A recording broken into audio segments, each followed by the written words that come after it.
Salam sejahtera bagi kita semua.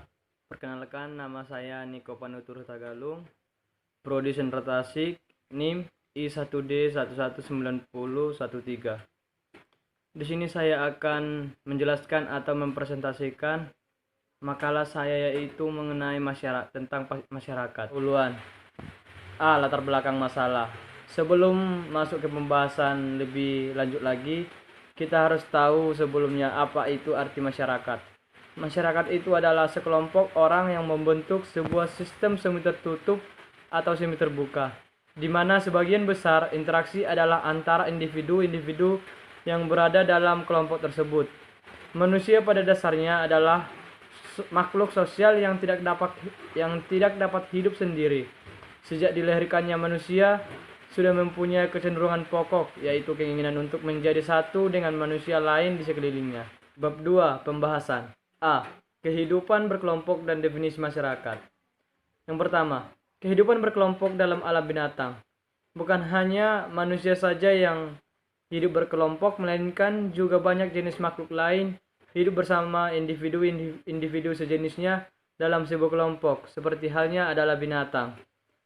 Dari ilmu mikrobiologi misalnya, kita mengetahui bahwa banyak jenis protozoa hidup bersama makhluk sel sejenisnya dalam suatu kelompok sebanyak ribuan sel yang masing-masing tetap merupakan individu sendiri-sendiri. Kita juga mengetahui bahwa banyak jenis serangga seperti semut, lebah, belalang, dan lain-lain hidup secara berkelompok. Dalam kelompok serangga seperti itu pun dapat kita amati adanya pembagian kerja yang dimana mereka memiliki peran masing-masing.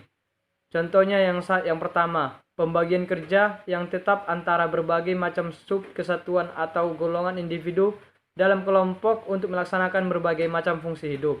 Dan yang kedua, ketergantungan individu kepada individu lain dalam kelompok sebagian akibat pembagian kerja tadi.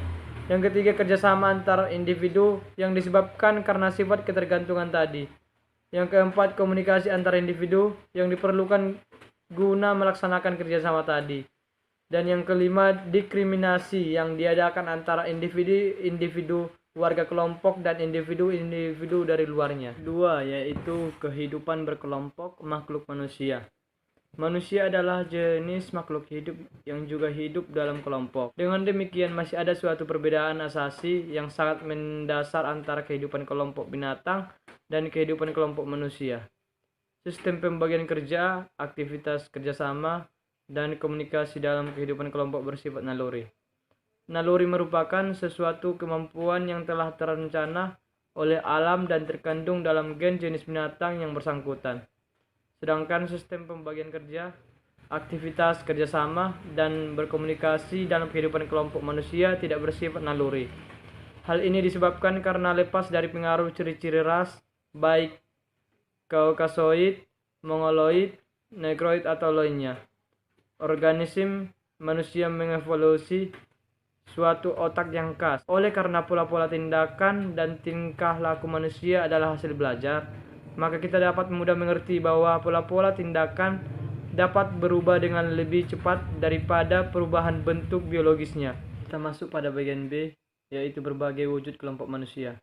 Manusia di muka bumi saat ini berjumlah lebih dari 3 miliar dan seluruh makhluk jenis Homo sapiens itu menampakkan suatu keragaman yang disebabkan karena ciri-ciri ras Kaukasoid, Mongoloid, Negroid, dan beberapa ciri lain yang berbeda-beda. Dalam arti beragam ciri ras itu tidak menyebabkan timbulnya ragam pola tingkah laku manusia. Ragam tingkah laku manusia memang bukan disebabkan karena ciri-ciri ras, melainkan karena kelompok-kelompok tempat manusia itu bergaul dan berinteraksi. Hal ini disebabkan karena adat istiadat dan bahasa suku bangsa, kadang-kadang juga karena agama atau dari kombinasi dari keduanya. Lebih khusus, dalam tiap suku bangsa ada kesatuan hidup yang lebih kecil lagi, yaitu desa dan kota. Di dalamnya manusia yang terikat dalam kesatuan-kesatuan khusus itu berwujud sebagai kelompok-kelompok kekerabatan. Sedangkan organisasi-organisasi khusus itu berwujud sebagai misalnya perkumpulan-perkumpulan rekreasi, partai-partai politik, organisasi-organisasi dagang, badan-badan pendidikan, dan lain-lain. Masuk pada pembahasan terakhir, yaitu pada bagian C, unsur-unsur masyarakat. Adanya bermacam-macam wujud kesatuan kelompok manusia menyebabkan bahwa kita memerlukan beberapa istilah untuk membeda-bedakan berbagai macam kesatuan tadi. Kecuali istilah yang paling lazim, yaitu masyarakat. Ada istilah-istilah lain untuk menyebut kesatuan-kesatuan khusus merupakan unsur-unsur dari masyarakat, yaitu kategori sosial, golongan sosial, komunikasi, kelompok, dan perkumpulan. Kita akan bahas satu persatu. Yang pertama yaitu masyarakat. Masyarakat adalah sekumpulan manusia yang saling bergaul, atau dengan istilah ilmiah, saling berinteraksi. Suatu kesatuan manusia dapat mempunyai prasarana agar warganya dapat saling berinteraksi.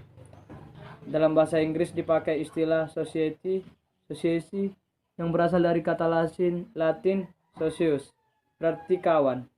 Istilah masyarakat sendiri berasal dari akar kata Arab syaraka yang berarti ikut serta atau berpartisipasi. Dan yang kedua, kategori sosial. Kategori sosial adalah kesatuan manusia yang terwujud karena adanya suatu ciri atau suatu kompleks ciri-ciri objektif yang dapat dikenakan kepada manusia-manusia itu.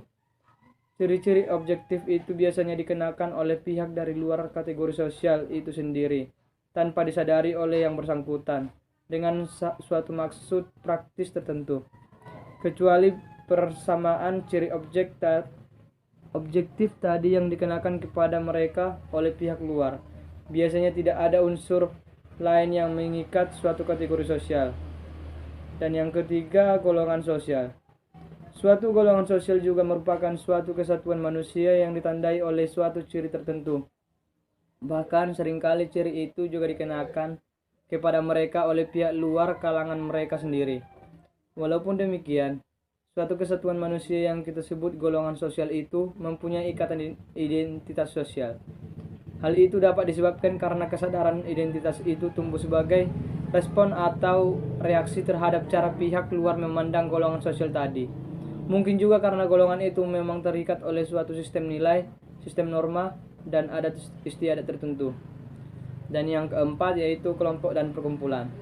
Suatu kelompok atau grup juga merupakan suatu masyarakat karena memenuhi syarat-syaratnya dengan adanya sistem interaksi antara para anggota, dengan adanya adat istiadat serta sistem norma yang mengatur interaksi itu, dengan adanya komunitas serta dengan adanya rasa identitas yang mempersatukan semua anggota tersebut. Association sebaiknya diterjemahkan dengan istilah perkumpulan. Dasar organisasinya adalah organisasi buatan.